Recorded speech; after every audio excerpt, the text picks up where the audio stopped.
So Tyler, when we're talking about growth, it seems to me like that there's a very complicated equation, about how much we're really making because we're getting taxed on this growth too. So how do we aim for such a return and manage the taxes all at the same time? It seems like these returns just create more taxes.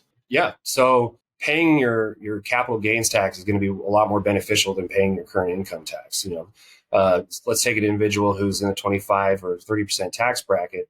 They're going to be paying a lot more in current income versus somebody who's taking advantage of those capital gains taxes in their portfolio, perhaps a 15 to 20%. And that small 10% difference is actually not that small. It's a big deal. So when we're talking about taxes and mitigation versus what you're paying in income taxes, a lot of people also forget that when we're talking about retirement, we want to use a retirement vehicle that defers those federal taxes and those capital gains, right? So when we're talking about IRAs, 401ks, things of that nature, it allows the growth to compound without having to necessarily pay those taxes until you take that money out of the retirement vehicle. So that also helps. And a lot of advisors will talk about how when you are ready to retire, you're going to be at a much lower tax bracket than you are currently when you're accumulating your wealth in your employment.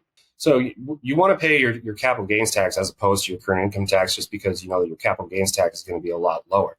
One thing that we're able to do is we're able to offset those capital losses against your capital gains. So on paper, let's take, for example, you've got a capital gain in Tesla, but you've got a capital loss in Apple. Well, what we can do is we can sell a portion of that position that you have in Apple, create those losses, and then offset those losses with the gains that you've got in Tesla. Right. So on paper, you're zeroed out. You have a net zero gain. But when we buy back that Apple stock, it's hopefully around the same price. Now you're back in the market and nothing's changed. All you've done is you've taken that capital gains taxation off of your plate.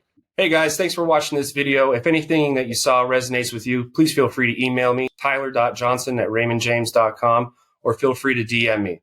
I look forward to speaking with you.